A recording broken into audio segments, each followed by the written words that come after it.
Hello everybody, Megazord X here, back at it again to give you another very exciting video for today.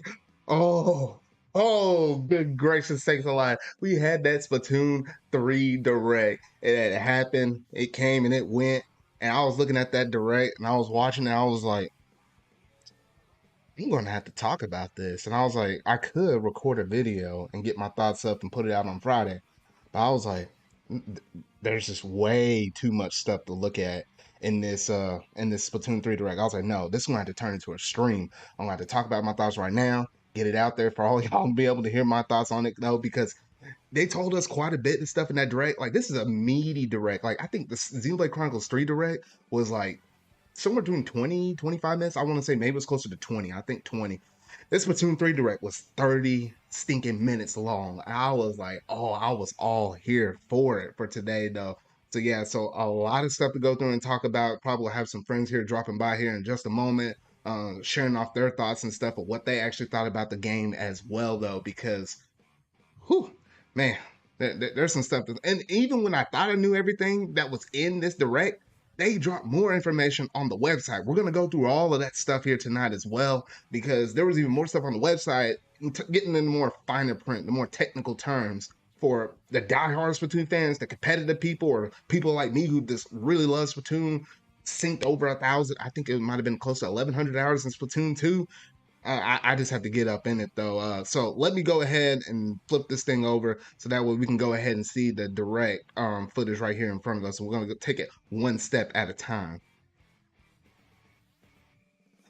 All right, so at the very beginning of this whole thing, you know how like Splatoon 3 likes to do it. They like to do like the squid research thing and whatnot though. And I guess the only little nitpick of it that I wasn't like really super fond about was probably, I would have to say, maybe it was only just the fact that they were trying to introduce everybody back to the world of Splatoon, but it wasn't, if you were in Splatoon 2 or anything like that, everybody already knew how the game operates in terms of the turf war, swimming around in your ink and whatnot though, the main objectives and whatnot though. Everybody kind of already knew about that, I would say though. But outside of that, most people, mm, I guess you got to bring in your newcomers, because there's probably going to be some people that are going to come up into this game that started off with Splatoon 3 and didn't necessarily go into Splatoon 2. So I guess you got to introduce those. But luckily, it only took about maybe about 5 minutes or so before before we were able to get up into it though. But Bronto, I see you popped over here, man. How you doing? Hello. All righty. And no, so far I was just mainly talking about how we just been going through, and I guess the start of the direct, it was just mostly getting people caught up on the basic concept of Splatoon. But for me, for people like me and you, Bronzo, we kind of already knew it. So the first 5 minutes didn't really do much for us, except for just making sure that this is still old Splatoon. Like, we didn't change it from 4v4 and change it to like 5v5 or something like that. Like, that was the only meaningful thing we got out of here. Besides, those old familiar cats at the, well, no, technically they already showed us that in terms of showing who won on that side though. But yeah, any thoughts on the opening intro segment on any of that, Bronto? Uh, it was pretty cool. Um, I like the more customization. Yeah, and yeah, Or we're about to get into, yeah, because that customization thing, like there was a lot of stuff in terms of the customization stuff. But I guess in terms of the flow of this, Bronto, we'll take it one step at a time. I'll just talk about the stuff as we saw it in the direct feed footage or whatever though, because right now, what's in front of me right now, I think we saw this a little bit, but they didn't actually specify on this. But me and you caught up on this though. It was two different mechanics in terms of like your overall traversal in the game. One of them being that squid jump roll, which is about to show back up here in front of me, the technical name of it. And then there's another one where you're like like squid surge. You charge up instead of just having to normally go up to the top. and you just shoot yourself up in one fell swoop, or you have the squid roll. So I was like, okay, that squid surge is interesting because now it's like you add another layer of depth. Like, 'cause you know how like we normally swim up a wall and you're just standing right there at the top. I can only imagine you doing a squid surge, shooting up to the top. Imagine if you're a sniper and then just going ahead and letting a shot loose, or especially if you can hold a charge shot and then go up in one big burst. Like you catching on what I'm throwing out, Bronto? Yeah. You could probably do that, but only with like the ability, because they showed off an ability that lets you charge that faster.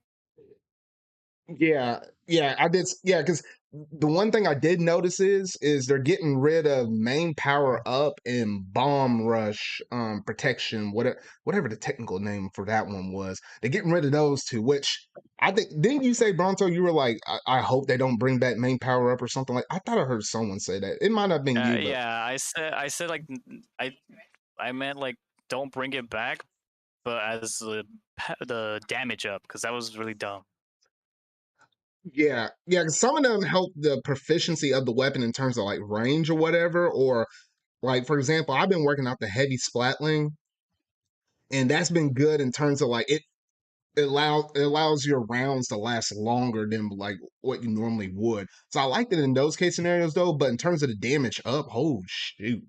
But no, it looks like that's gonna fix a lot of things because sometimes you be playing with people online and you didn't know how well the proficiency of the weapon is because of that main power up. But since they're getting rid of that ability, then when you see a certain weapon, it's not like you're gonna run into a squiffler and know that they can shoot like a regular sniper. We don't have to worry about that mess no more. Thank goodness. Because I was like, sometimes we be playing, I was like, how the heck did that reach me? And you'd be like, oh no. I was like, man, they got main power up. Yeah, but that was funny. It's funny until you get shot by it, and then I'm like, no, I'm done That's with why you got this the now. roll and the movement. Yeah. So, and then in terms of that squid roll, though, that's really interesting in the fact that you're when you're able to do that, you're able to carry your momentum over. So I was like, that would be the one thing. It's like maybe you'll go in and rush, and then someone throws a splat bomb, and it's like oh shoot, there's so much enemy ink on the other side, so you can't pause to shoot forward and then go back in or to move out the way. You can use the momentum with that squid roll and jump right back out the way. It's gonna make things interesting in terms of fighting in like a parallel space, like moving from left to right. Because when you think a sniper might have you, you can just jump back up.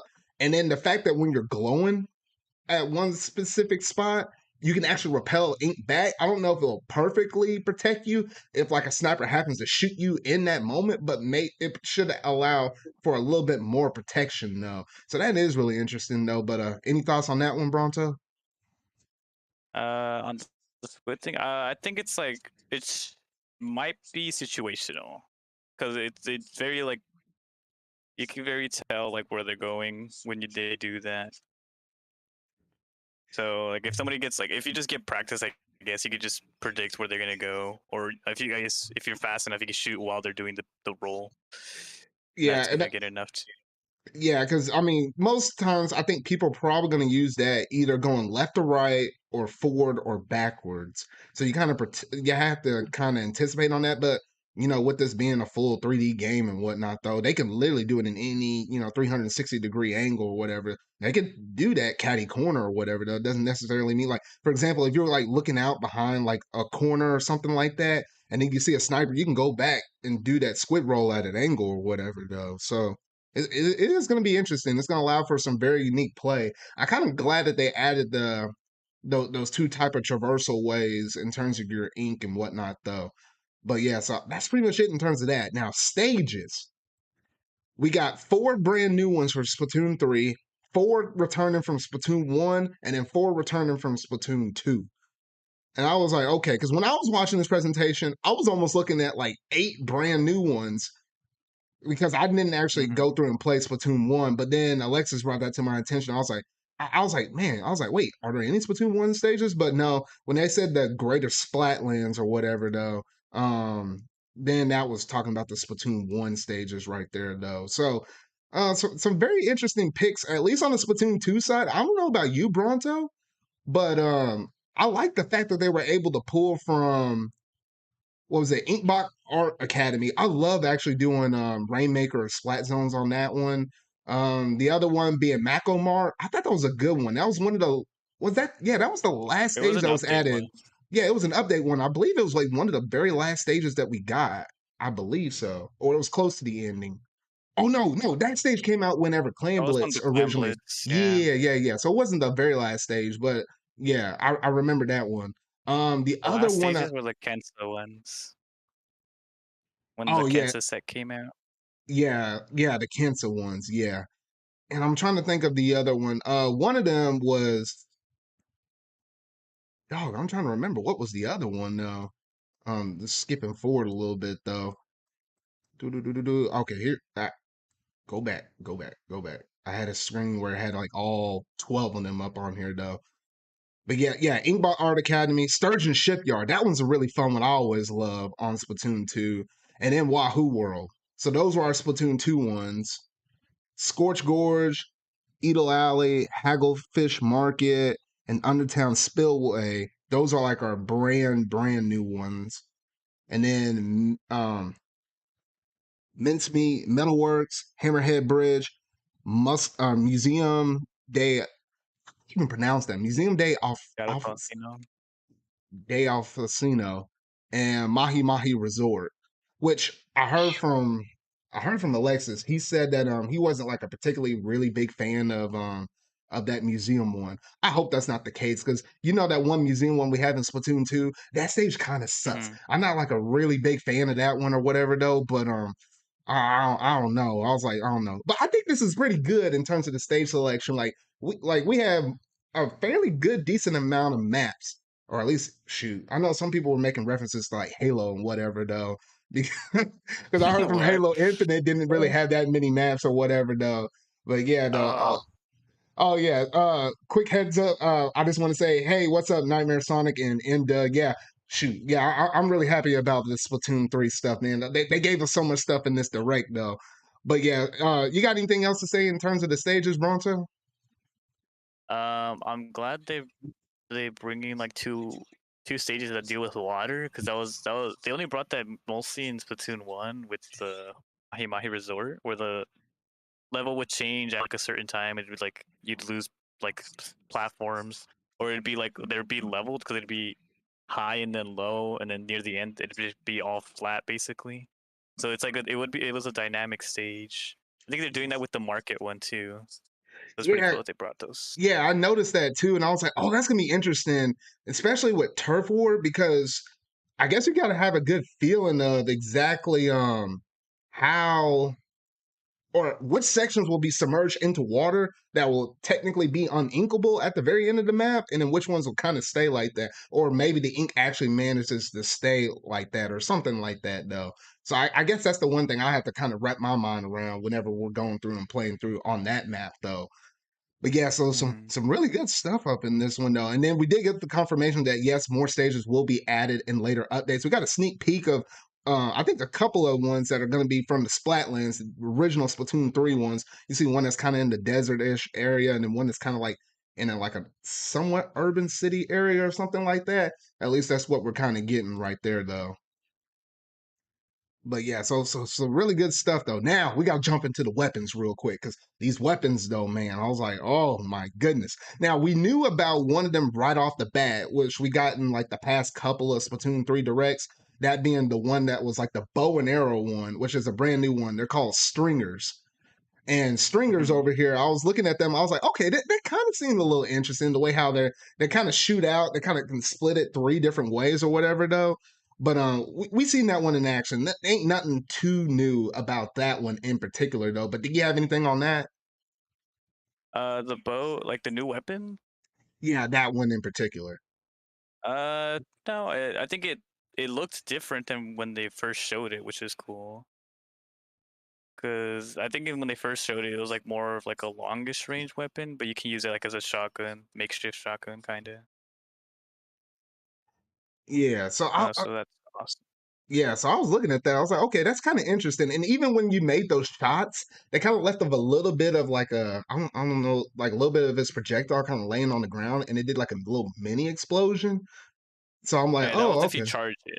yeah, if you charged it. So I was like, oh, I was looking at that. I was like, oh, okay, that seems pretty cool and whatnot, though. But then they gave us another brand new weapon type that we hadn't seen before in any of the promotional material leading up to this, though. And with that one, I think this one's kind of speaking to me. I don't know about you, Splatonas. The katana. Yeah, and I was like, what the heck is that thing? But it seems like it's a fusion of both an octo brush, but at the same time also kind of acting like a roller. And I was like, oh, okay, but it's like more directional, like it shoots straight towards straight forward and like a straight linear line or whatever though. And then you can charge up the shot and do like a heavier kind of blow or whatever though, a charge slash. So Mhm. you can kind of use that as like a distant range or whatever though, but then just roll up to somebody and just smack them on the head like that. I was like, what the heck?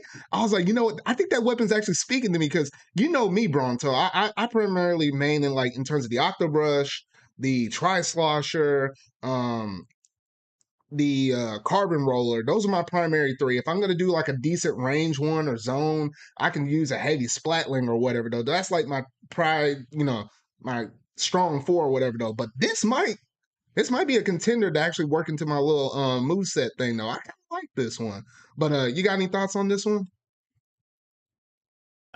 It looks really. I actually like how it looks, and I'd want to try it out. But the only thing that makes me like kind of scared is that I'm very defense focused, so I don't know how many defensive options that thing's gonna give to anybody. So No, I I'll feel just like keep this an one. eye out for that, I guess. Yeah, I feel like that one's like a more up in your face thing, which that kind of suits my play style. Like I rather get up in your face. The only kind of defensive style I do is with that heavy splatling. I don't do a lot of it. I kind of like it just to switch things up a little bit, just different change of pace though. But I mean that's pretty much it in terms of that though.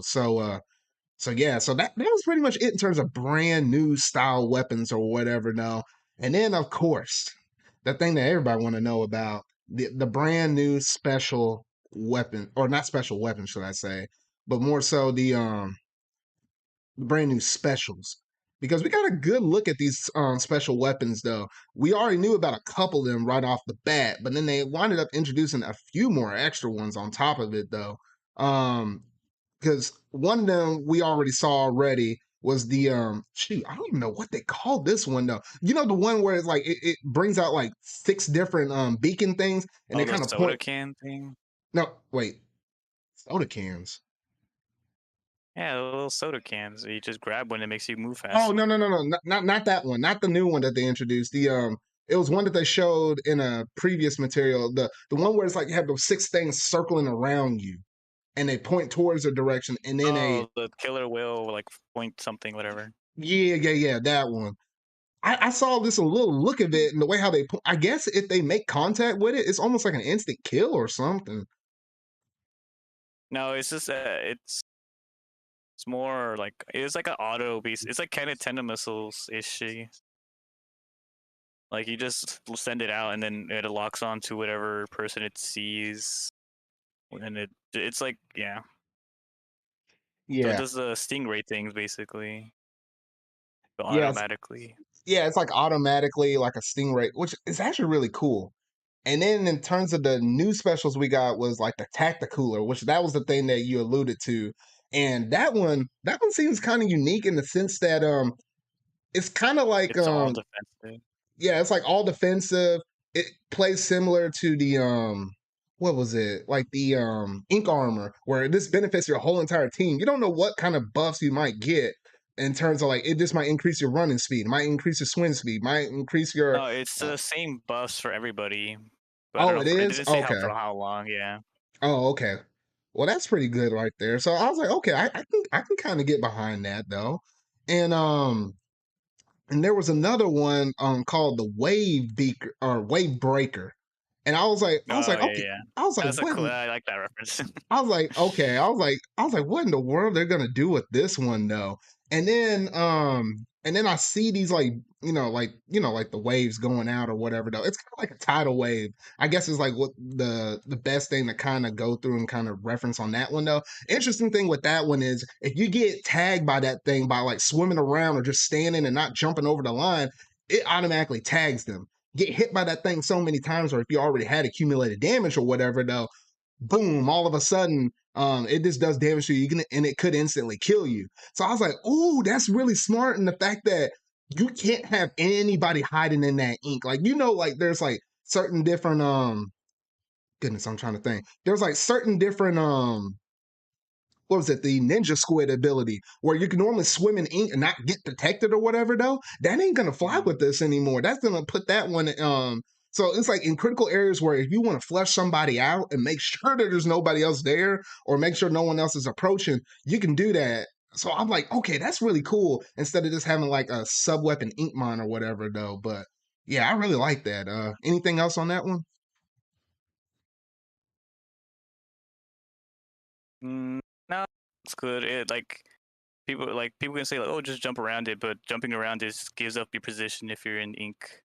So Yeah, so it's more so like it's like a nice counter. Like it counters like a lot of stuff, like a lot of options that people can do. yeah, it's like Especially a if like you're a flush out blaster, zone. you have to Yeah. jump, which ruins your accuracy. So it's gonna be pretty bad for blasters. Ooh, and you know what? I could think about it like this as a combination. I was just thinking about this. Imagine if you put that down in a critical area, right? And then you Hmm. tag team that up with someone else that has like the inkjet special. Once you pop that thing there, there's no hiding from that sucker. They're gonna get tagged or they're gonna jump out of the ink, and then your ink jetter will see that, and it makes finding and locating and shooting down people a lot easier.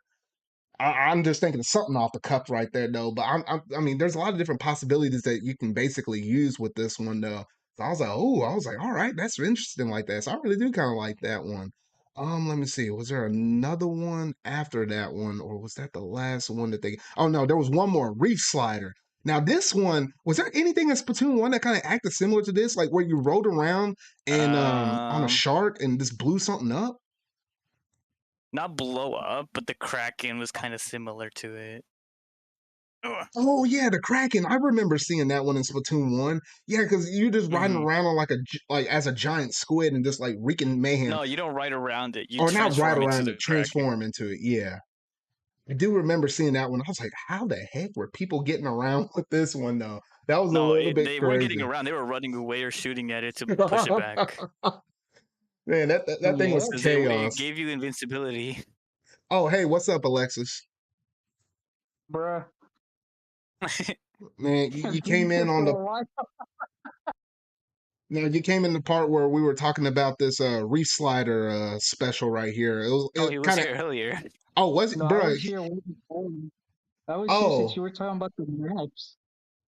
bro, you just didn't say anything. What the heck? I'm gonna say, hey yo, when I Oh, joined, and then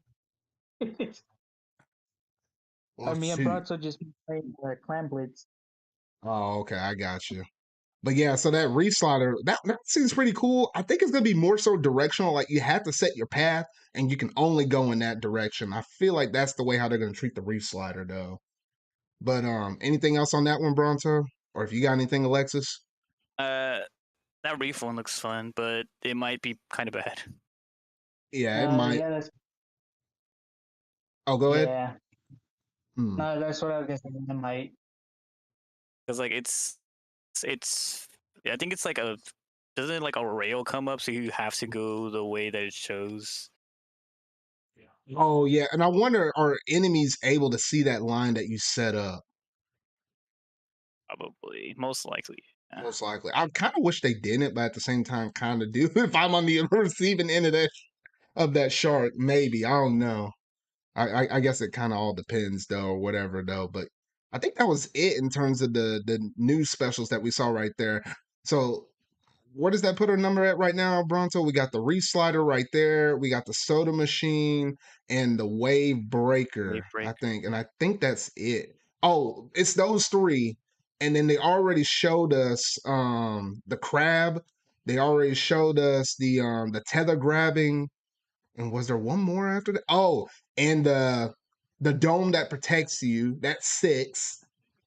And then the one that acts like 10 missiles, but it's like crazy, like the 3-shot missile thing. I think that's Oh, the seven. trice. I think it's 7 brand new specials that we have. But yeah, so I think that's it in terms of the brand new ones. Then they went back and confirmed some older ones right here. Like we know Ten Missiles is coming back.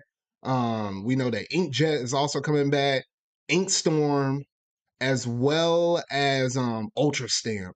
Like all of those are coming Oh back, yeah, as yeah, well yeah, as the yeah. Booyah Bomb. So yeah, I feel like they chose some of the best specials from Splatoon 2 that actually, managed to stick over here though, which I kind of like because I was like, I use Inkjet quite a bit with some of mine. I use Inkstorm almost all the time. And then I use Booyah Bomb quite a bit and a little bit of Ultra Stamp, just a little bit here and there though. So I feel like they chose a pretty good amount of special weapons in terms of the ones that return from Splatoon. So what did we say? It was like 6 or 7 brand new ones with 5 old ones for like a grand total either 11 or 12 brand new specials, or 11 to 12 specials across the board, should I say though. So yeah, so really good stuff right there though. Um Next up, we got to talk about the weapons and how you acquire them. Because remember, Bronto, when we were going through and leveling up on Splatoon 2, you have to be at a certain level to buy something, and then you have to turn around and use amount of currency, being like the coins or whatever, to buy it. But they completely scrapped that. They overhaul this thing. In order for you to level up now, all you have to do is essentially is be at a certain level to where you can buy the stuff normally, but you use this new currency like called, and help me Tickets. out on this. It's like a card, or it's like a Sheldon's The license, Sheldon tickets. a Sheldon tickets Yeah. license, something like that. Yeah. And you only have to use one. You get one of those for every time you level up. So you can use one of those cards to go ahead and attach it to your attached to the weapon that you want to buy or whatever though, and it's as simple as that. And I'm like, oh heck yes. I was like, thank freaking goodness, because I was like, man, I shoot, man, because I was like, man, you use quite a bit of money to level up and go ahead and do that though. But that's not it. That's not the only way how you can get it.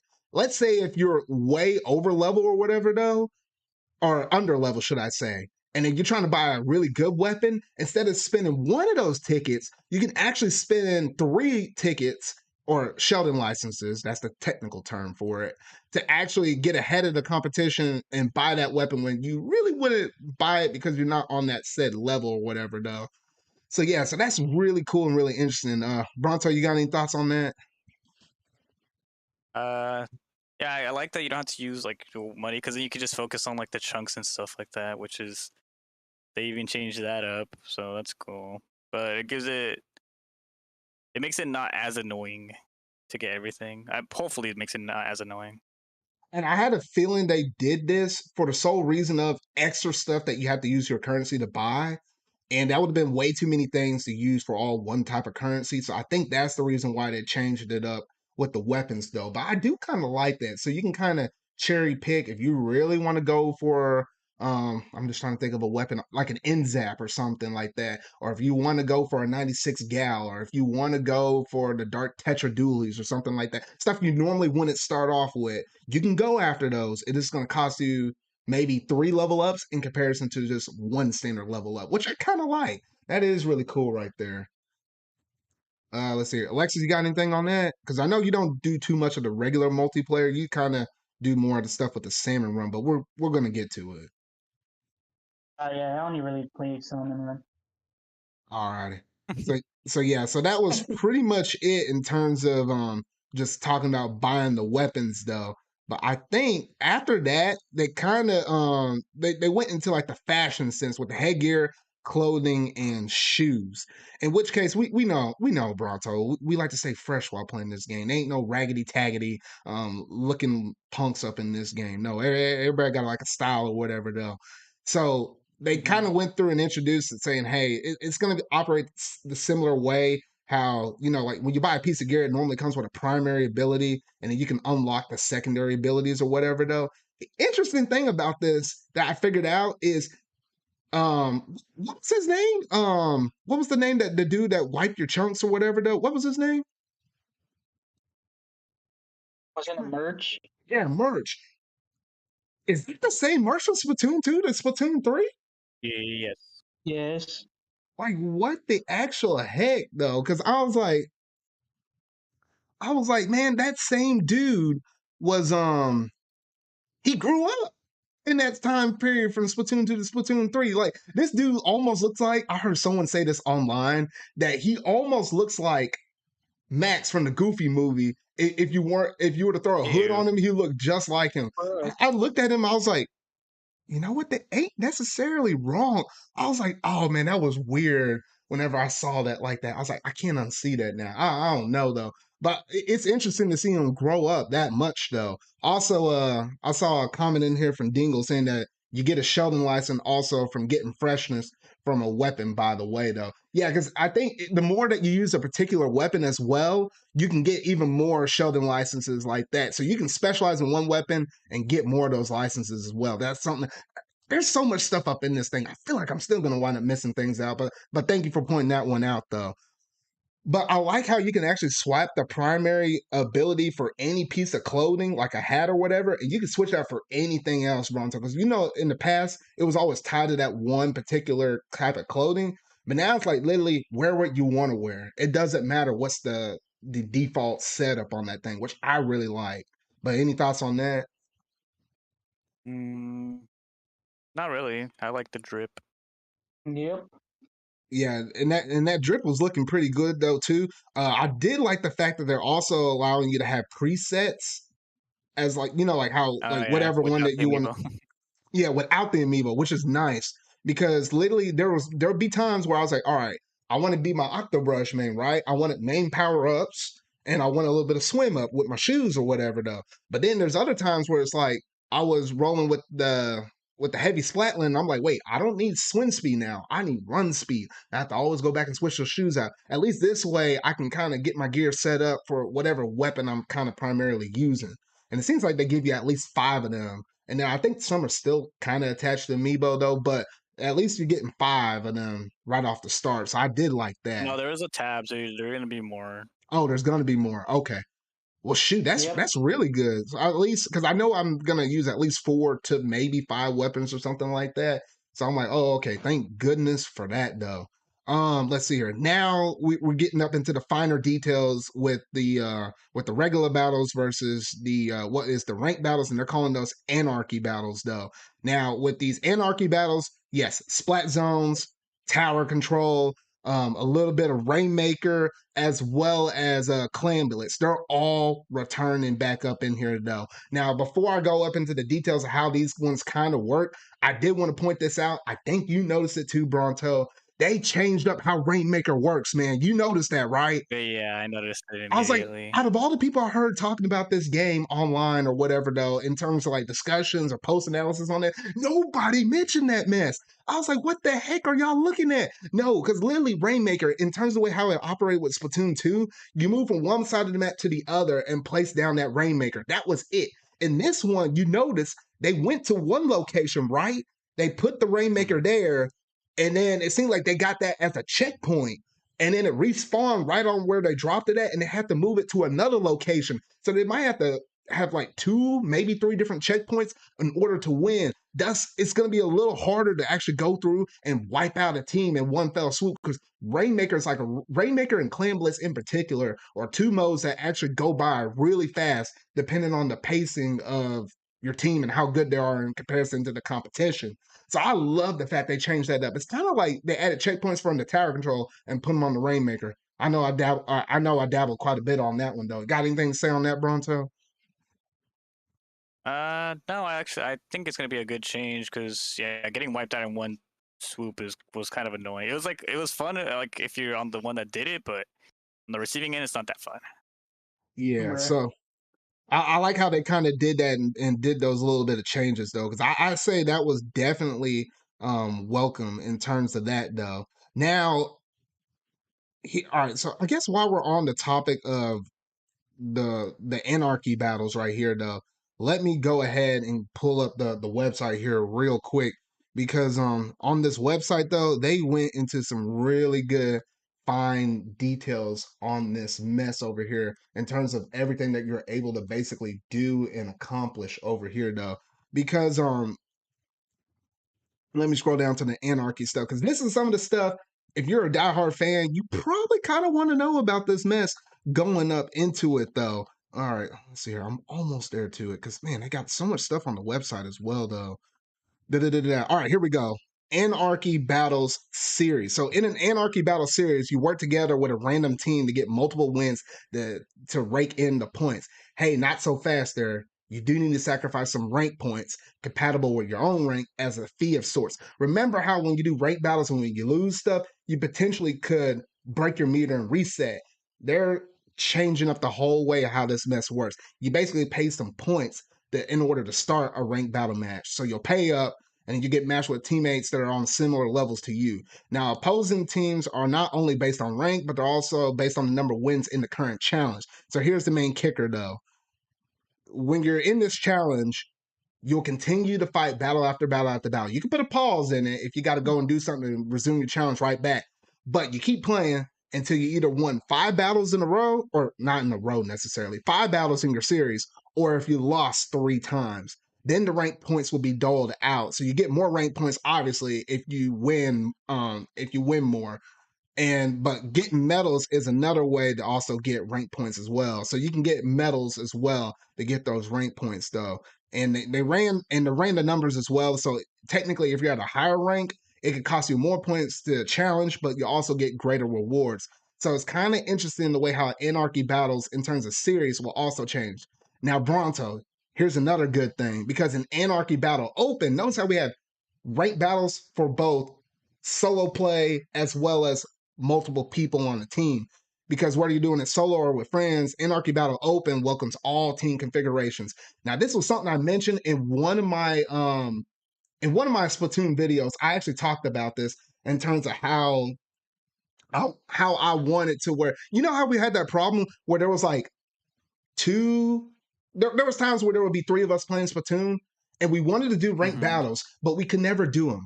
That changes with this.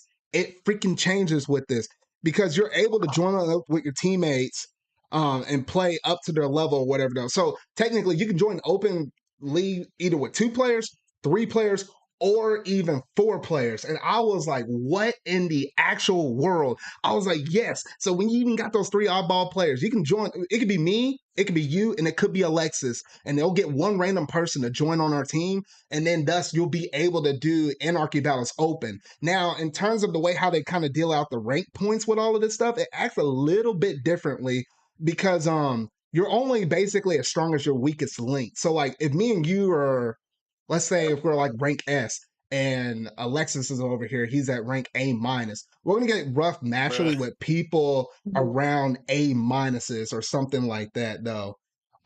So but roughly. And then they'll try to get us kind of close to the competition now. But if Alexis wins 3 battles in with playing with us, he can move up to the next rank. You see what I mean, or whatever though. However, So if we he's can like trying to support him up. yeah, so we can support him and we can literally carry him, literally carrying him up into that. Bruh. Now it changes though Ooh. because like let's say if you're going from like B minus to B plus, if he wants to get from B plus to A minus, he has to do Anarchy solo. Like you have to go back and do it solo in order to get the next big push. But while you're in the same kind of network of same things, it seems like you can actually play with people or whatever though in terms of getting that next push up though. So that is some really cool stuff right there though. And it is going to be the same C minus to C, C plus, B minus to B, B plus, A minus to A plus, and then S. They did mention that rank X, something that was in Splatoon 2 originally, it's going No, to it be was coming. update. Or no, oh, thank you for correcting me. I was trying to say this, but it came out the wrong way. No, originally Rank X was in an update. It wasn't there at the start. It's going to be the same thing for Splatoon 3. So I was like, oh, okay. It kind of sucks though. But remember how it was, Bronto, with the whole S+1 up to 50? That's returning back from the meantime until we get the Rank X update. So yeah, so that is pretty cool like that. But whenever Rank X does come into play, as long as you have S+0 or higher, that's the range of rank X, which right now, looking at the ranks that I got in Splatoon 2, I technically would be qualified for rank X already. Even though I technically qualified before since anything higher than S+9 was technically rank X. So I was like, oh, okay. So that's really good right there. So I really do love that though. Any thoughts on all of this stuff? Because I know that was a lot of information to go through. I mean, I think it's alright. It's like the usual like rank stuff, like a little bit of changes that honestly just make the experience smoother, which is way like I'm glad they're focusing way more on that because they didn't really do that from going from 2 to 1. They just like improved You a mean couple 1 of to 2? things. You Yeah, said 2 to 1. Okay. And then yeah. the thing that people most probably want to know is you normally will get penalized for losing, right? Like you usually would D rank or whatever though. So here's how resetting the rank works. So in Splatsvilles, once you get a rank, it won't go down as you play. However, all player ranks will go down slightly every 3 months for a new season. So like you know how like Fortnite has its seasons or whatever though. They've been talking about how a new catalog will come out every 3 months. We're basically calling everything seasons or whatever though. Now, how's that calculated? We'll first look at the highest rank each player has reached up to that point. In theory, a rank will drop by 2 from the highest rank from the player has achieved. So the S+0 to S+9 crew will drop down to S, and anyone above that will revert to S+0. So, Bronto, you know how like we kind of get in that range or whatever though. So basically, they're gonna reset ranks down quite a bit as we're going through and playing from season to season though. However, it's not it's it seems kind of drastic. Like imagine if you were S+50, they're gonna reset you back to S+0 to start off a brand new season, but you can work your way back up to that or whatever though. This kind of incentivizes more people to play because technically you don't D rank at all. Like if I lost a lot of times in a row, it's not like I'm going to go from S10 back down to S9. You're going to remain on S10. The only way how you're going to get higher is if you just consecutively win games or whatever. But once a new season comes out, it's going to derank everybody down at least by 1 peg. I think that's primarily Mm. for S+0s. I don't think it's really going to affect a lot of people if they're in the C range, the B, or the A range, so to say. At least that's what I'm thinking of right now, though. They're still saying it's a work in progress, but at least that's what they basically said here on the website as well. Okay. But yeah, so I think that's about it in terms of most of the in terms of like the rank X and all of that kind of stuff though. So yeah, so I'm trying to think what's the next thing we should probably go up into. Um, yeah, so let me go ahead and flip it back over here to the video though. So yeah, so that basically kind of covers Anarchy games to the T in a basic nutshell, I would say though. So yeah, so we'll go ahead and skip past that. Now, the one thing is they updated or kind of overhauled quite a bit was the testing range up in this thing though, because I love the fact how you're able to do a test range now while you're being matched up for other players. Remember how I think Steven or somebody like that always wanted to be in turf war with us and we're always kind of like on opposing sides? Well, one of us can set up a lobby now and literally send invites to other players. And thus, everybody would be queried up on the same team, even for turf war. And in the meantime, while you're doing that, you can actually be in like a test range or whatever, kind of, testing out the weapon, whatever you want to do, whatever. And you can also see different ghosts and stuff like that. I love the fact that they put that up in the thing now. So that way it kind of gives you something to do in terms of the matchmaking process actually taking place though. I don't know about you, Bronto, but I actually really love that. But what do you got to say about all that?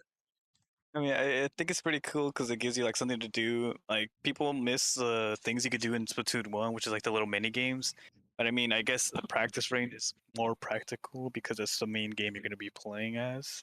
Maybe they might add like other things in the future, like oh, if you want to do like the mini games or whatever. But the only thing that I'm going to be worried about is that if I'm going to be practicing and you guys are going to see me miss my shots, oh like ah. At least we can't see where your ink actually goes, though. I guess that's the main thing, though. But yeah, and then also with it, they got replays now, which is actually really cool because like Mario Kart 8 Deluxe Oh has yeah, that actually replays. part was pretty cool. That is sick right there because Mario Kart 8 Deluxe has replays. Even Smash Brothers even allows you to go through and save your replays though, because with the capture feature on your Switch or whatever though, it only does the most recent 30 seconds unless you're having like an Elgato hooked up and you're going back and looking at your replays or whatever though. So that's really cool, and then you can also share like whole Yes. entire stuff. So that is really cool, and then you can even go back in there. Not only see yourself, but then you can flip to your other teammates that were playing along with you, or even the enemy as well. So you can kind of analyze and see what went wrong. So that way, when we're playing with Steven, when we're playing with Steven Bronto, we can kind of see what the heck he was doing. I was like, You would now call him out. we can call these suckers out. We can call them all out. Oh my gosh. But yeah, Bruh. and I saw Sonic in the chat. Yeah, the replays can help out with content creators and whatnot though. Yeah, definitely so, because you can get some sick angles with swapping between different people and stuff like that. So I really do like that as well though. Now that wasn't all that was technically up in this like little area or whatever though. They did give you access to a whole new area where you're able to actually have lockers. This is kind of a little Oh different, a little yeah. unique. I guess it kind of plays with the freshness aspect in terms of like having all these different people.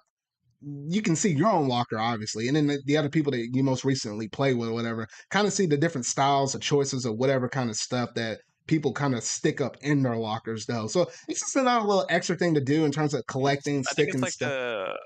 the highest extent that, because you know how people were like saying like, oh, they want like apartments basically, you could do like a little house you could customize. It's Yeah, like the closest they're gonna get to it.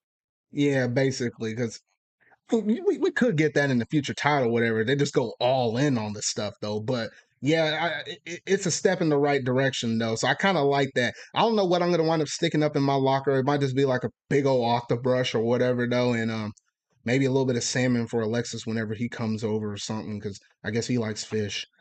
But but Yeesh. yeah, so I guess it's just another little extra thing to do because especially once you do like battle after battle after battle, I mean, you might want to break or whatever, just change some stuff up. So you got that to look forward to as well, Yeah, though. and it's not even like required to. It's like it's just a little extra thing for people to do. Yeah. And then in terms of some of the extra stuff you're able to get, which is a little different in Splatoon 3 in comparison to Splatoon 2, you're able to get like those you saw those badges and whatnot though. Like when you got matched up with that turf war, the one that they kind of showcased off on YouTube that one All the little time. tags. Yeah, the tags. So you can have unique tags or whatever though, and then you can have all of the badges, whatever names up on there, whatever though. That stuff is also going to cost you regular money currency. Since they're adding that as money currency, I think that's the reason why the Sheldendorf's stuff.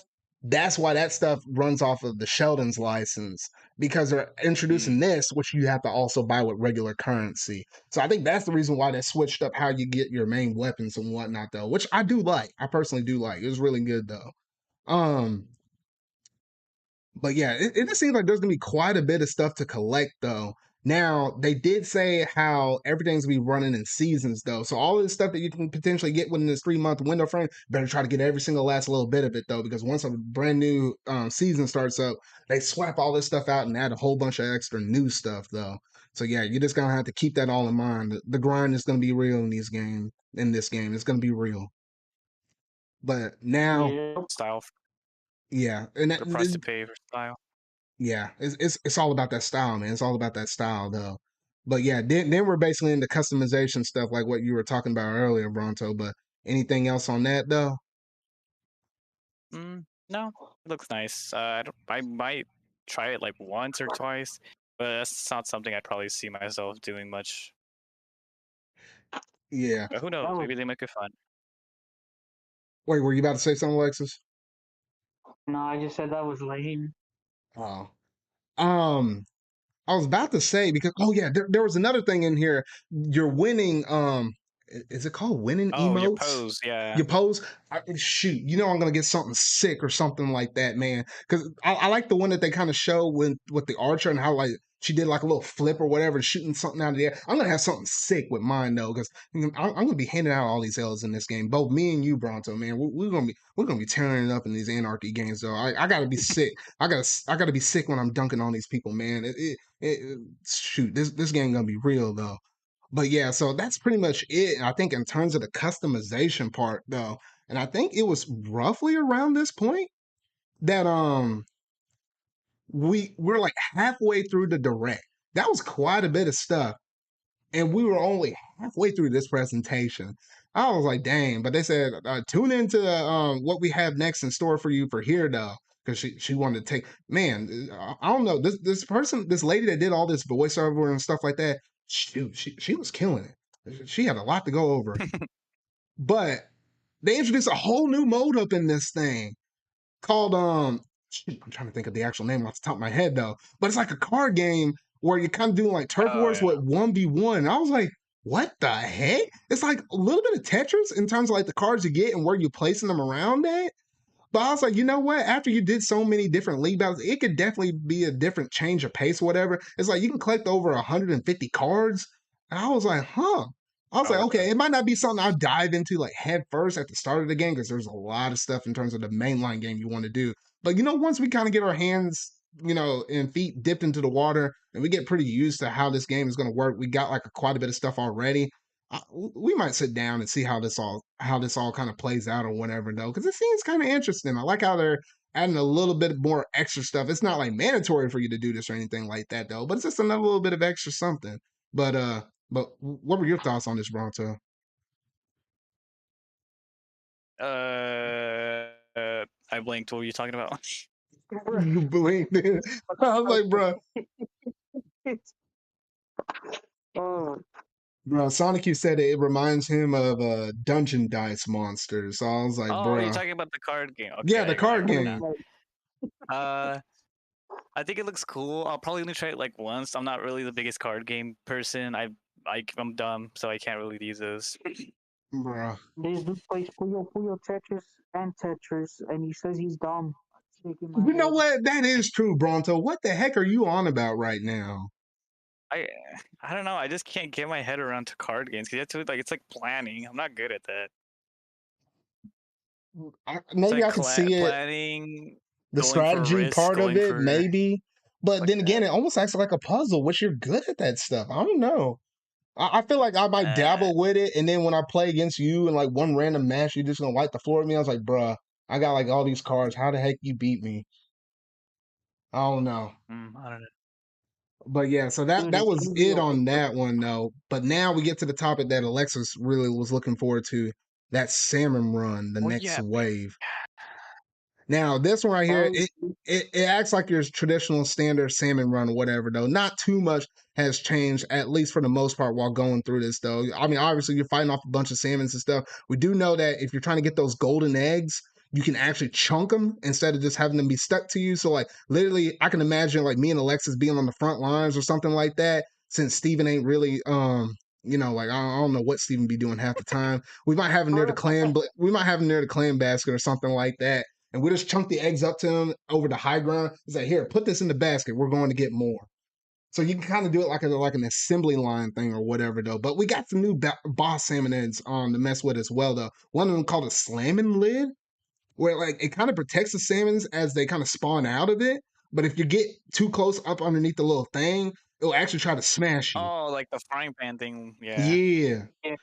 And I was like, what the heck? And then you got this other one, the big shot, who literally just puts like globs of ink and then just shoots them. And I was like, huh. I was like, okay. But when he shoots them, it acts like the that one special with the what is it? That one special that tags everybody that if Big you're wave. definitely wait, big wave. I Oh don't yeah, remember big what wave. I don't know if Yeah. that's what it's called, but Or I think it's called that one though. But yeah, so I'm thinking that's pretty much what it is though. But yeah, so it kind of calls you out or whatever, though, or it kind of does that damage. So you want to get in the habit of hopping a little bit more. You got to hop, baby, hop. But I think that was the main two that they actually introduced up in there, though. So I was like, oh, okay. So it's just literally more salmon run, whatever, though. But then at the very end of wave 3, it seemed like Grisco no, was it's like, all right, when it we're ended. good. And then, boom, you get the big old behemoth salmonoid thing, literally looking like King Kong coming out the water. He only comes after you're done with the original 3 waves. There's no penalty for losing. However, you get a pretty good reward if you win. You get some fish scales or whatever, no, if you manage to beat the dude, no. So mainly it's just like a fight for survival. And then the golden eggs that you can actually in the final wave, they're pointless at that point. So you just get them, chunk them. They do a bit more damage than you just regularly shooting at it, though. So yeah, so that's some really cool stuff right there, though. But Alexis, since this is your main meat and potatoes in Splatoon, you got any thoughts on all this? All I'm saying is, if you're not a professional, then get out of my squad, man. Why don't you kick out Steven then? Bruh. Why do you think I am? Are you guys professional? Bruh. Now the one thing that they did do, Alexis, I can't. Do you remember what the original max you or Bronto, like how high your pay grade could have got? It was a little It over could go out to 99.9. Yeah. 999. Okay. Cause I saw something on there where it was like saying something about how something worked with 333% something. I don't know. I had to look at that a little Oh, bit the more. max, whatever. That's the max amount Payout, of max payout, spawn. or was it spawn? That's the max amount of like enemies could spawn, like 300. That's like what it's like every like 2 seconds a boss salmonid appears. Yeah, okay, yeah. Mm, So I got it pulled up on my thing right now though. So yes, and this was on the website though, the new pay grade.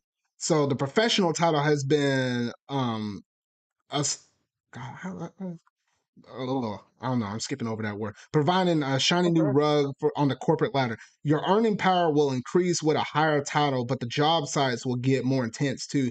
We even recorded a 333% increase in hazard level at sites where executive VPs work.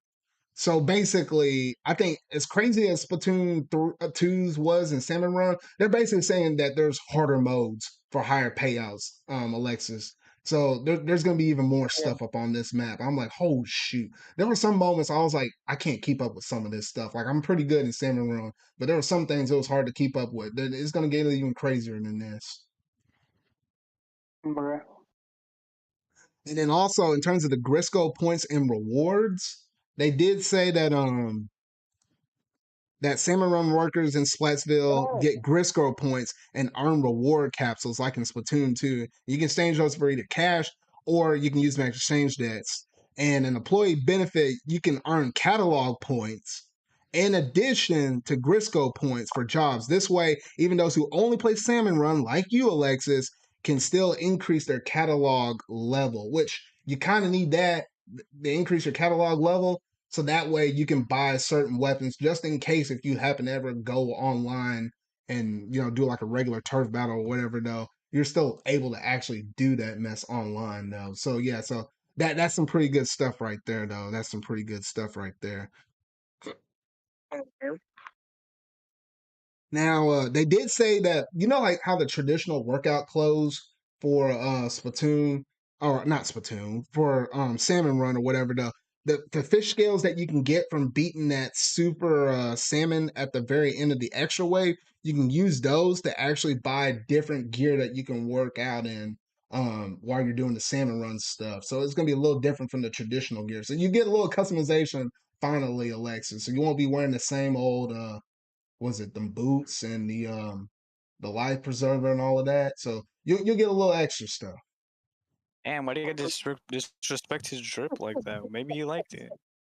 I don't know, man. Yeah, I mean, maybe he that's probably it. needed to change a pace with the clothes that he was wearing, man. I'm just keeping a buck Ooh, 50. I'm just keeping a buck 50, man. damn, I he's gonna don't slam know, down the man. $2 bill and be like, you wrong, buddy." I don't know. This dude over here trying to talk smack. You ain't a professional. I'm hired. I get paid more than you. What you talking about, boy? Oh, me and Bronto are professionals. I don't know what you're talking about. Yeah, Now you but might I'm get a higher ranked slightly than you you. might get a slightly higher level up than me though. But I mean, I mean, it's all the same to me. I don't know. But the I don't one know, man. Yeah. Wait, So what? the oh no, I was about to say the one interesting thing to top it off with the salmon run thing that something that we didn't actually get to see before this though was the fact that sheesh, they went up and What? oh wait, say what? He just said sheesh. Oh no, I was about to say because they put a whole new extra thing up in here on top of all of this stuff because normally we do the shoot, I'm trying to think over here. Normally we do the salmon run and stuff like that in those designated salmon run areas or whatever though. But they say once every few months they will actually invade they said basically the Splatlands or Greater Inkopolis. Like the main Oh areas. yeah, they go into the actual main maps.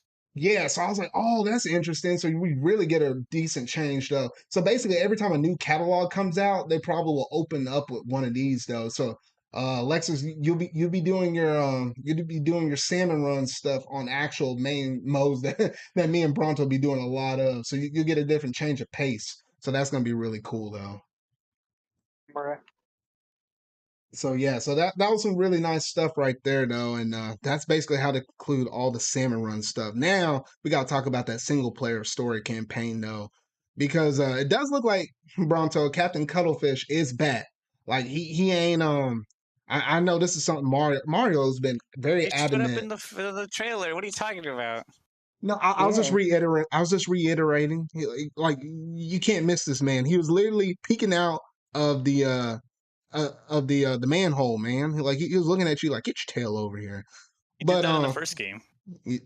shoot, I wish I played through the first game. I might pick it back up since the Wii U, eShop and stuff about to close or whatever though, just so to say I have it or whatever though. But yeah, it seems mostly for the most part, Callie Marie obviously returned and whatnot though. We're controlling Agent 3, attacking these the return of the mammal. How do you even say that? Mammalians. Mammalians? Yeah, the return of the Mammalians, something mammalians like that. sounds like aliens or something like that. I don't know. The way how they got all that fur up on their bodies and stuff like that, I was like, ugh. I don't know. It makes me kind of want to scratch myself. I don't know. Ugh. But anyway, Bro. but yeah, it looked pretty much more so kind of the same thing as like regular single player that we kind of got in Splatoon. It doesn't seem like it's gonna be like way overly it doesn't seem like it's gonna be like way overly complicated like how it was with the Octo expansion or anything like that though. But but it does seem like it's gonna be interesting though.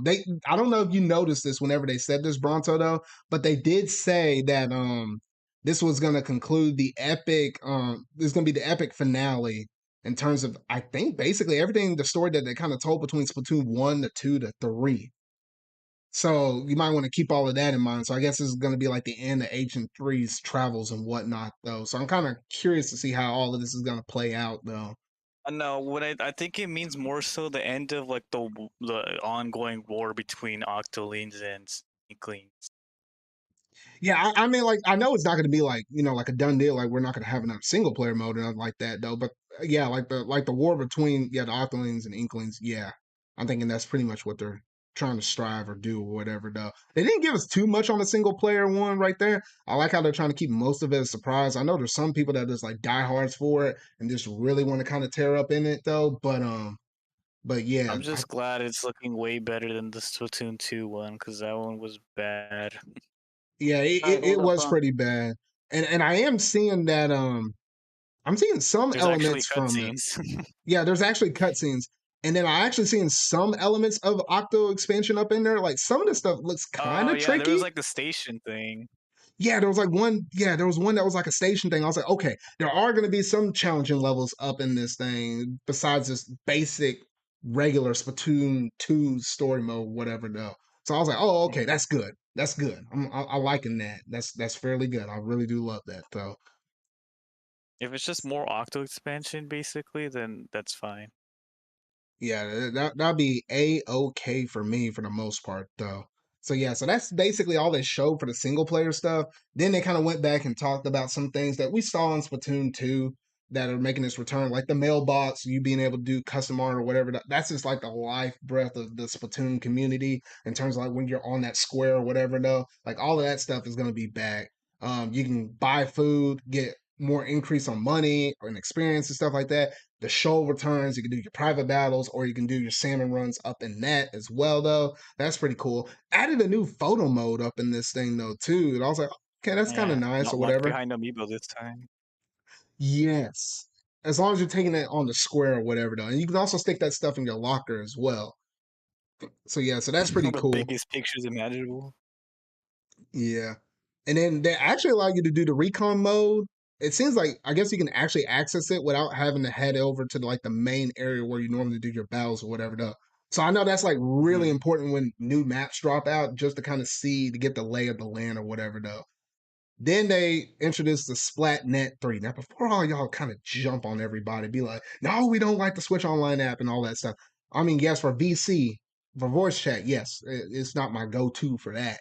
However, everything else that the Splatnet offers, like in terms of buying weapons and stuff like that, seeing your stats or whatever, how your victory versus loss ratio is and stuff like that, the tendency of how you play out your battles and stuff like that, all of that stuff is really good and interesting stuff. You can't see on the game itself. You got to whip out that mobile app though. So I was like, but in terms of stuff like that, that is really interesting. Even when you're kind of away from the game, you can still kind of stay in the know, stay in the loop or whatever though. So I do like that app for that aspect. That's probably the main reason why I ever opened up that app was purely for Splatoon 2 until I got all the stuff I needed out of that, and then I didn't really open it up after that though. But any thoughts on that, Bronto? Yeah, it's looking basically more of the same, which is all right. And hopefully it doesn't crash like the second games did. Wait, did it crash on you? Crashed on me today. I tried it today and it crashed. Huh. Okay. Interesting. Yeah, because I don't remember that thing actually crashing on me, or at least all the times I use it. I probably need to take a screenshot of like how much ink I actually turf all of these years just to have a comparison and then save it somewhere so I can compare it to when I'm done with Splatoon 3 and we're about to move to Splatoon 4 or something like that, though. Because you know, like how it says is like how much ink you turf, and it could be just enough to cover, oh, such and such landmark in the real world or something like that, though. Mhm. But yeah, so that's pretty much it in terms of that Splatnet 3. So, oh shoot, we got quite a bit of stuff right there. They still ain't done talking about this game though, because now we got Amiibo. And these Amiibo though, I was like, oh, okay, that's cool. So basically, it's compatible with basically any past Splatoon Amiibo that you have. Yes, your layouts can be saved with those, whatever, and they can kind of give you special gear drops as well. So all of that stuff kind of acts the same as the stuff that we got within Splatoon 2. Got the photo mode and stuff up in it. Some really kind of cool stuff or whatever, though, if you happen to have those Splatoon Amiibo. But then they went and announced, hey, we got 3 brand new Amiibo coming out for Splatoon 3. Unfortunately, they're not ready for launch. It's going to come out in the holiday, meaning that it's probably going to most likely be November-ish. Could be December, but I'm thinking around November-ish. You know how like Nintendo likes to drop their amiibo when new games actually release? I would actually go out to venture a guess that on the day that Pokemon Scarlet and Violet comes out, I would imagine they're going to try to have these amiibos ready to launch on that same day. That's what I'm kind of guessing because they kind of like doing that. Like for example, the Minecraft Steve and Alex amiibo, they're going to be dropping on the same day that Splatoon 3 the game is coming out. So yeah, it's going to be Mm. something like that. And then I know there was like reports of the Monster Hunter store, oh not stories, Monster Hunter Sunbreak Sunbreak. amiibo. It could either there's been some rumors or not rumors, so to say, like some stuff on the back in the GameStop thing, how it could either drop out on the same day that the Switch OLED is dropping out in August, or it could come also out on the day that Splatoon 3 comes out. There's no official confirmation yet, but it seems to be one of those 2 dates. So yeah, in terms of amiibos, they like dropping them on days that maybe main games come out though. Well, they actually have a salmon. Wait, what's that salmon's name? Um, Little buddy. Little buddy. You literally can geek him in terms of the main story mode. I don't know if you actually caught that or whatever though, but you actually chunked that little boy. Oh yeah, for the little like rotating thingy. Yeah, I was like, what the heck? And I was looking at this thing. I was like, yo, Alexis, they finally got you a salmon run amiibo, man. They were looking at you. Bro. So I yeah, don't so know, I man. It's did. looking pretty close. I don't know, but I don't know, man. He just kind of staring at you like, buy me, Alexis, buy me. I don't know, man. I only bought Callie Marie and the first 3 amiibos, and that was it. I really want to go I back didn't get and the get. Splatoon 2 amiibos. I didn't get any of those. Well, I got the Octoling ones, the 3 pack of Octolings, and then I got the I Smash got Brothers, those. and I got the Smash Brothers Inkling one. But outside of that, I didn't get any of the Splatoon 2 ones. I kind of want to go back and get the Inkling because I'll have the Octoling, and then I'll likely have the Salmon one. So I'm like, well, shoot, I need the Inkling to finish this one out.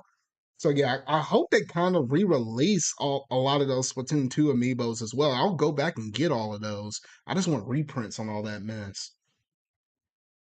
But yeah, so that was almost about it. They were kind of getting close to the very end of the presentation at this point, though.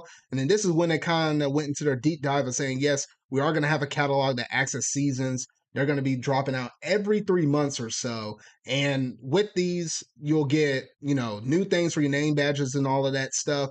You'll get new weapons or whatever, though. You also will get potentially new sub weapons. It's usually at these times like maybe kind of around the holiday seasons. I know like it was like around Christmas time almost when they introduced the whole Rank X and Mako Marts or whatever, as well as Clan Blitz. Like if we do get a new mode, which hopefully we get a new mode, Bronto, maybe, I don't know. Maybe. Oh yeah, But where there was a what was the thing? Oh, that was the Splatfest where they put like the like little rocket thingy. That maybe that could be like a oh mode or something. yeah, I remember that one. Yeah, they had some really interesting Splatfest up on this one though. So yeah, so I was like, okay, that was really cool though. And then they also said some updates. X Battle Rank X, that's gonna come in a later update. So hence we have to work with the S plus 1 to 50 right now. So rank X will be coming later, as well as league battles. I'm surprised league battles is not ready to go at the start though. But at Yeah. least I like the fact that with the anarchy battles though, you're able to actually do that with 2, 3, or 4 players and still kind of use that for rank ups. So really, Bronson, the only reason why we want to do a league battle is if we don't want to risk using some of our points, even though you don't really D-rank in this game. If you just didn't want to do rank or whatever, though, you're just kind of curious to see how high you can go with the league with no penalty whatsoever.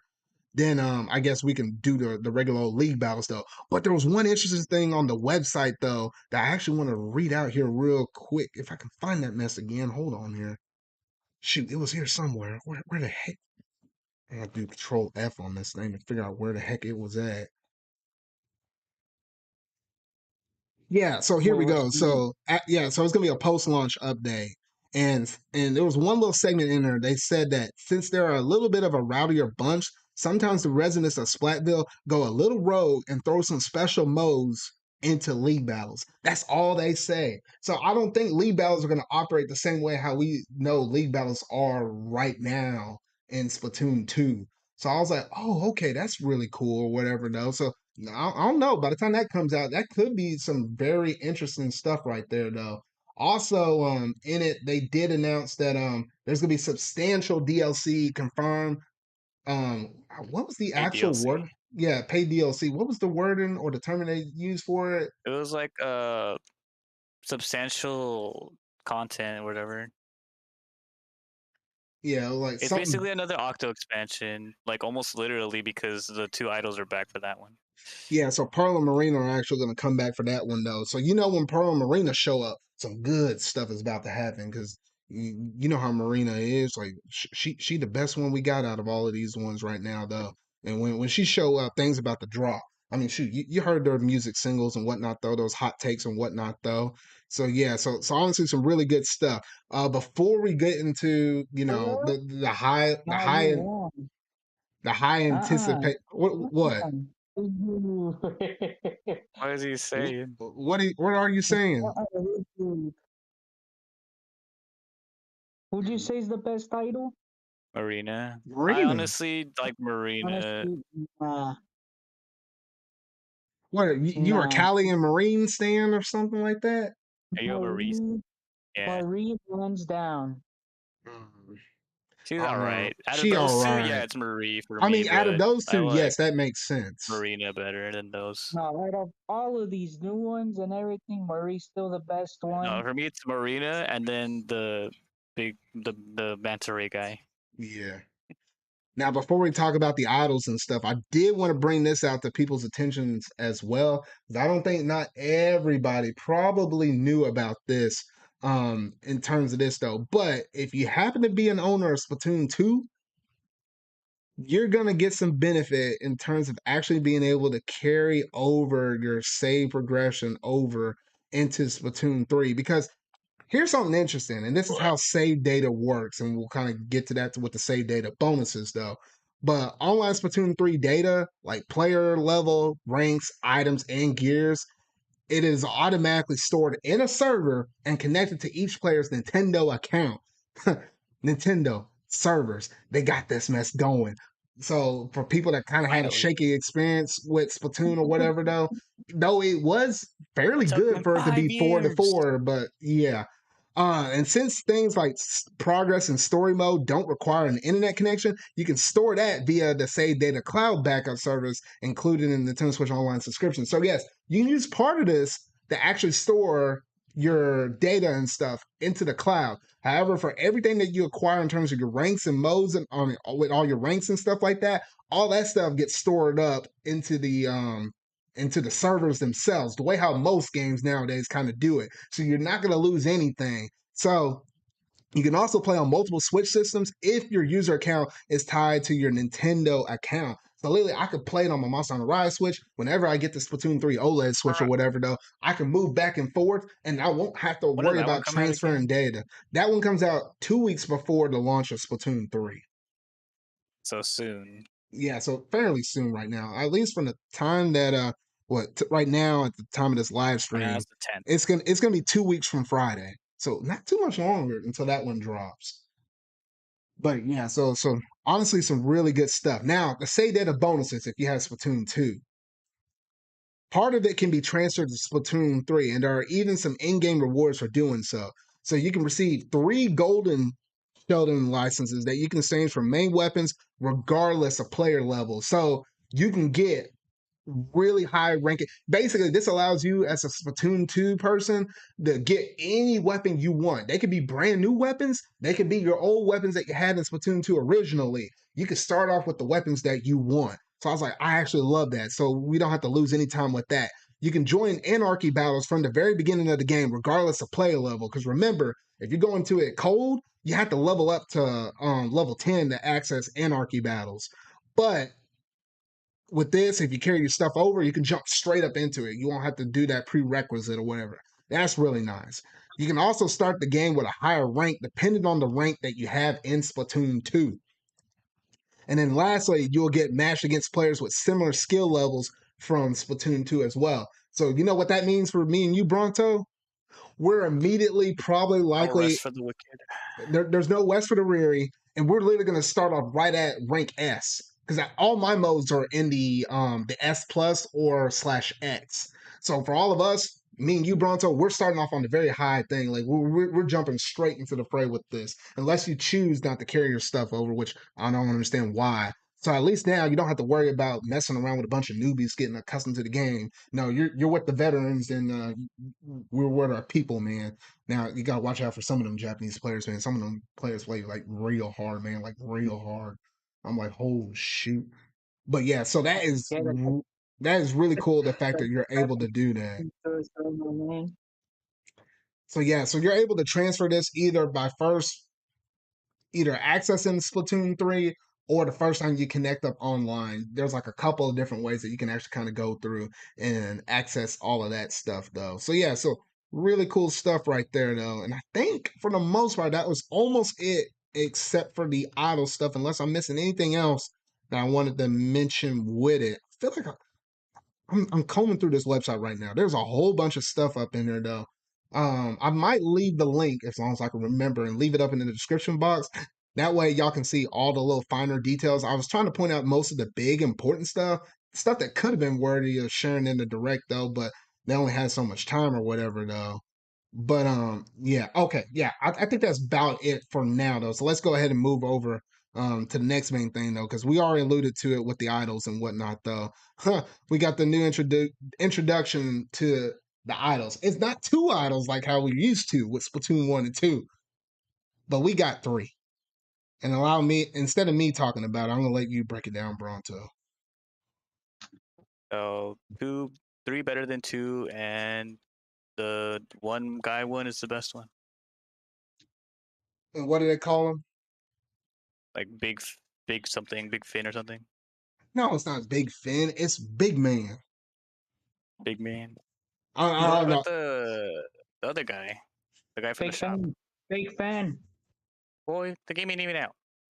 Bruh. No, the it's like a stingray or a manta ray or whatever though. No, The he's Manta. called Big Man.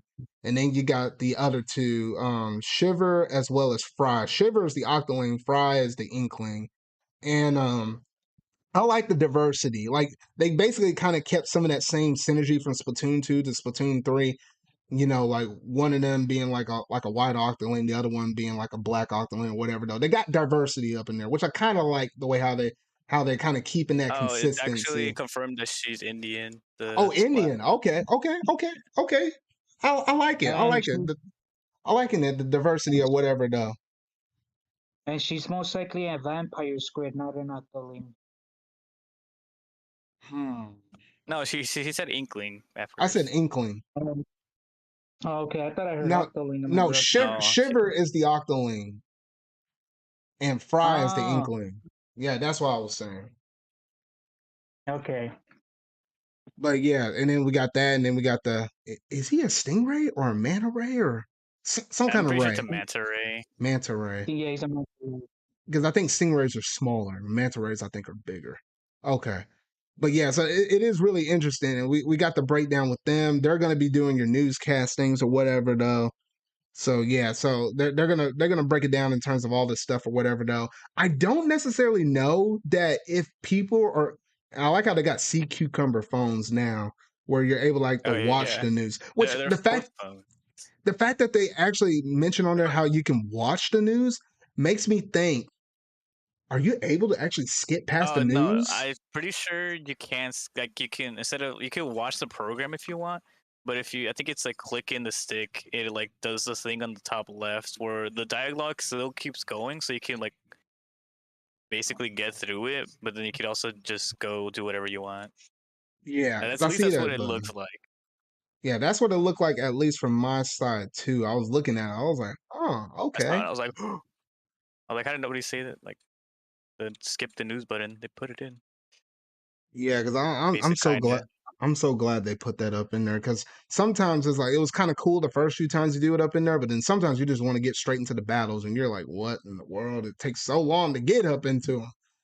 So, but yeah, so honestly, some good stuff. Then we got a tease of one of their very first performances, which I don't know exactly Oh, the what it's called. Splatfests.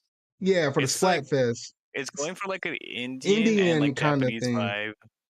Yeah, It's it's like kind of a cool. fusion or whatever though. So it's stuff that I hadn't necessarily heard of at least before though. But it sounds pretty cool though. I like it. I can dig it. But yeah, and with this, that does confirm that yes, Splatfests are going to return, and the traditional thing where we get those events happen once every month or so. So, the thing that kind of brings people back here. Now, Turf Wars are going to, I'm not Turf Wars, Splatfests are going to act a little bit differently in comparison to how they operated in times past though. Because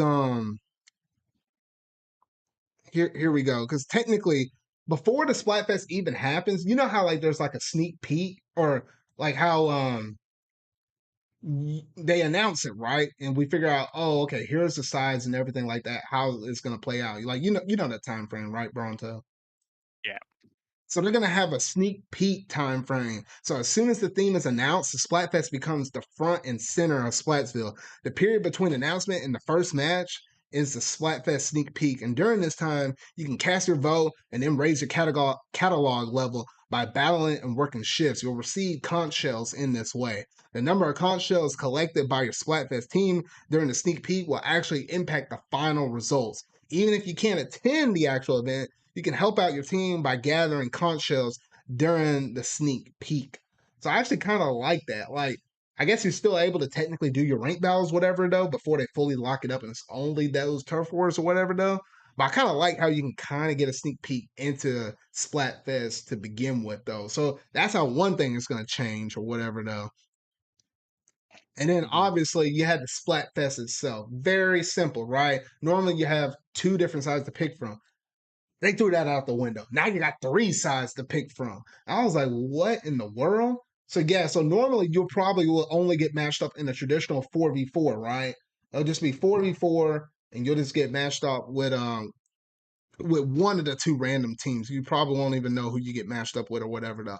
Once you're halfway throughout the match, and then there's 24 hours left of the Splatfest itself, there's the second half of it, in which case it's literally we're almost getting into like some battle royale Battle kind of Royale. mess because literally the winning team will be announced and say, hey, they technically got a lead so far. They start off in the very dead center. We're doing this called a tricolor turf war. They start off in the very dead center of this, and you'll have that team of four, the ones that got the lead in the center. They got to protect the thing that's, oh shoot, I better pull this website back up.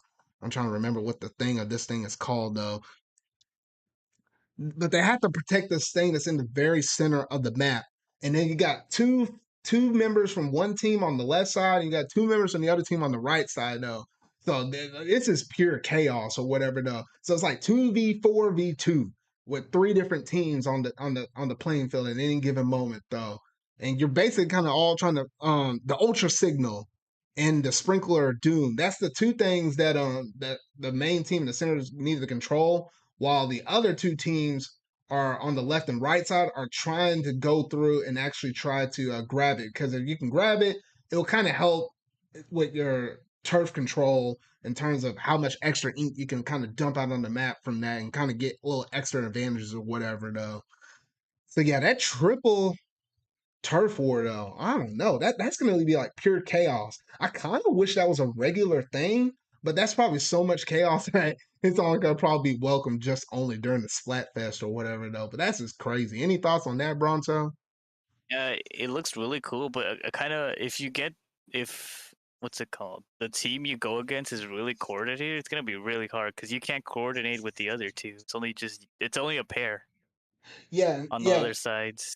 And that's the interesting thing is you can still splat the other pair or whatever, though, because I mean still it's like the enemy of my enemy is my friend, kind of ish, not really, but hey, if you can knock down the team in the center a peg or whatever, though, I don't know. You have to watch out for flanks all the time because it's like it'll be interesting. No, but I hope if it were I'm kind of curious to see with this one because there are two different types of Splatfest ways that you can open into the thing. There's the open version and there's the pro version. The open version allows you to do teams of two, teams of four, and then the pro version is like single or whatever, though. So yeah, so it'd be kind of cool to have me and you if we were down. Us as a pair and see if we can go in there and wipe everybody else out. I bet you we can. We could show these punks what's up, man. Like I know we can go at it. So I'm pretty sure that'll be pretty fun to kind of go through and do all of that stuff, though. But any other thoughts on this before we go over to the next topic? We're getting close to the end. This is a lot of stuff they dropped out today. Bruh. Mm, I don't know, Tina. How much do you like Splatfests? Okay, it depends. Sometimes you choose a team and you just get a lot of bad players, and then you're just like, well, I'm not gonna win this match. And I think I even won one Splatfest where I literally won like two matches because my teammates were just standing in the corner and kept getting themselves killed, or they Which would just jump in the water, and I'm like, what are you doing? wait, they're It's like jumping in my water? What the heck? yeah, they would just jump off the ledge, and then I'm like, because you know how sometimes the enemies would chase you, right? Yeah. Instead of trying to fight back, they would literally just go to the ledge and jump off, and I'm like, dude, Oh like, man, y'all, you must have been playing with some babies. That's what I call them people. Like I was like, man, if you're gonna get killed, I mean, take it. I mean, shoot, have some dignity about yourself, man, and own your shot. I was like, man, I was like, why are you gonna jump over the water or whatever? Now there's strategy with that when you're doing ranked battle modes. If you have like a rainmaker or something like that, you want to reset it. That's totally different. But just jumping over yeah, in a turf war just to avoid getting shot, bruh, yeah, I'm I like, don't dude, get it's a that.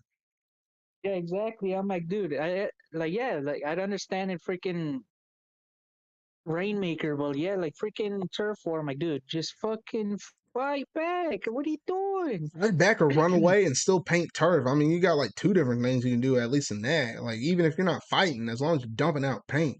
I'm like, bruh. Yep. But yeah, yeah. So that was pretty good stuff. They did confirm that normally we have a global test fire Bronto, and it's not necessarily that, but we're actually gonna get introduced to our very first turf or Splatfest, and it's gonna be on August the 27th, and it's gonna be from 9 o'clock your time, Bronto Pacific time, to 9 o'clock at night. So I was like, oh, okay, so yeah, so right now, if you want to go into the eShop right now, you can already go ahead and download that thing right now. Obviously, you have to have a Switch Online membership so that way you can have access to it. There are giving away No, you don't. You're not gonna need that for the test fires. You don't need that for test fires. no, well, no. when you look into the finer print, I looked at this, Bronzo. You technically still need the membership. However, they're giving a 7-day free trial for you to be able to redeem, so you can still take part of this. That's how this one's working. That's dumb. So yeah, so they are giving you that. So technically, once you're done with this, if you got that free membership, if you didn't have it already before, go ahead and try some N64 games, Genesis games, NES games, SNES games, Tetris 99, Pac-Man 99. You can try all that mess out if you want.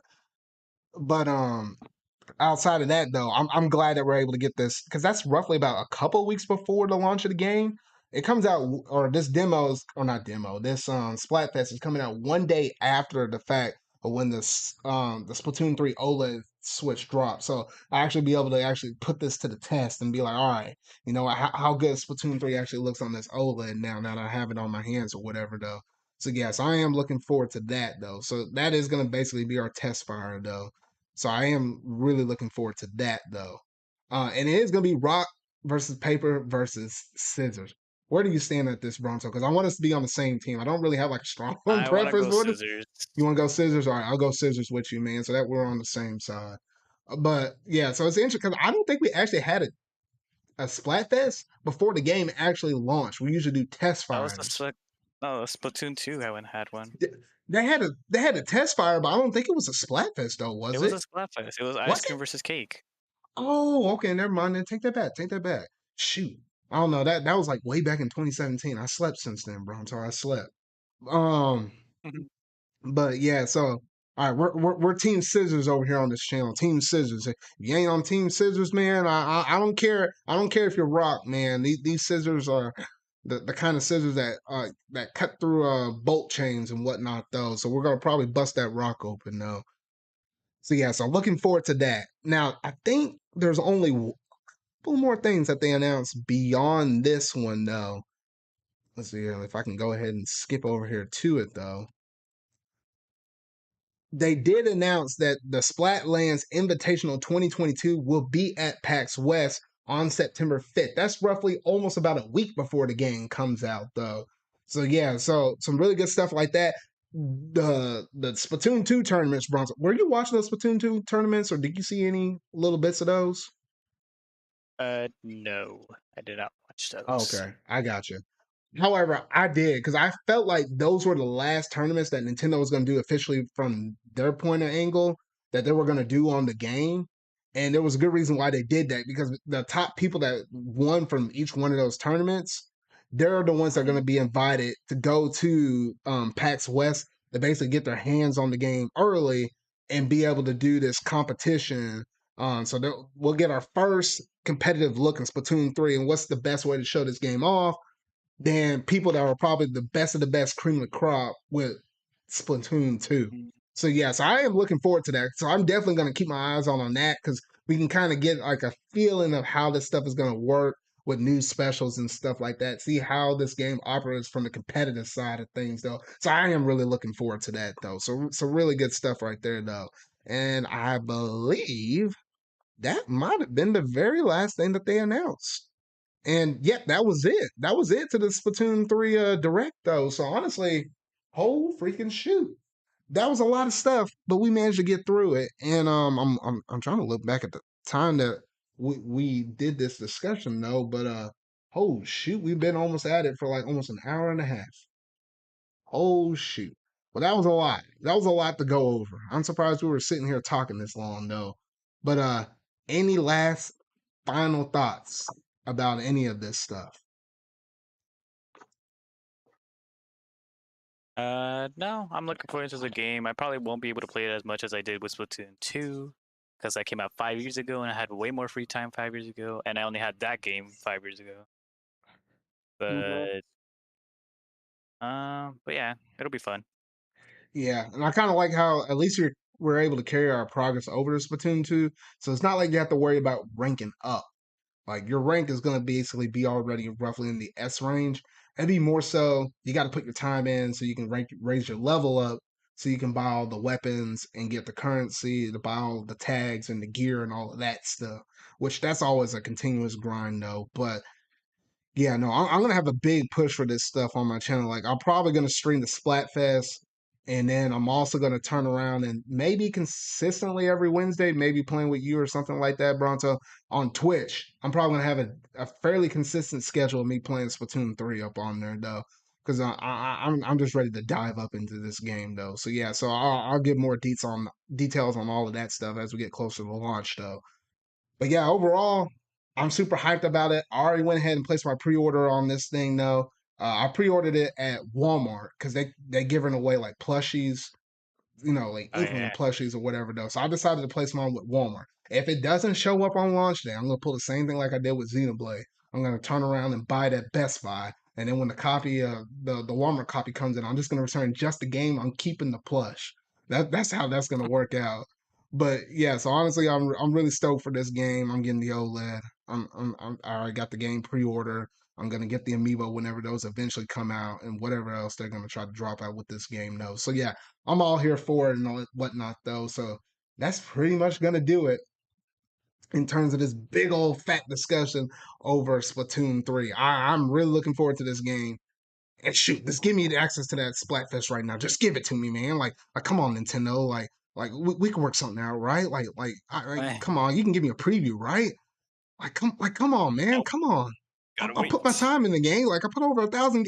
Like, I do a really good review. Like, come on, let's give me the game. Oh, goodness. Sorry. All right, I man. guess it was worth a shot, but It was worth a shot, man. It was worth a shot. I don't think they're watching this. It Um, was worth a shot.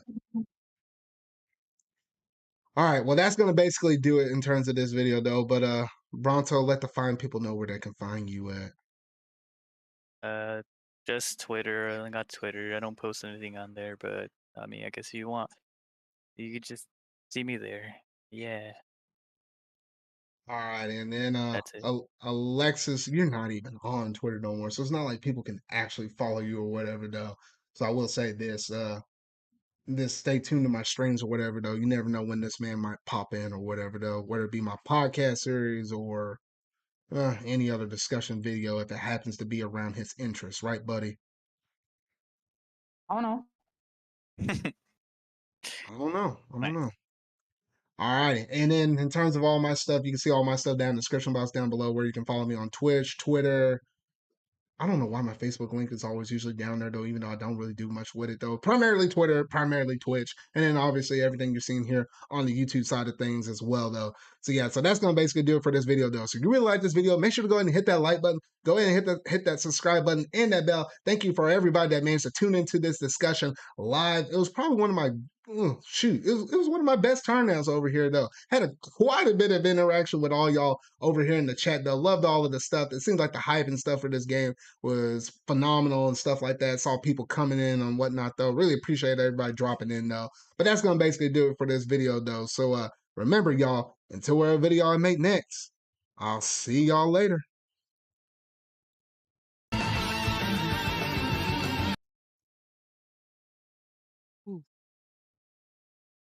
Wow. Oh, jeez.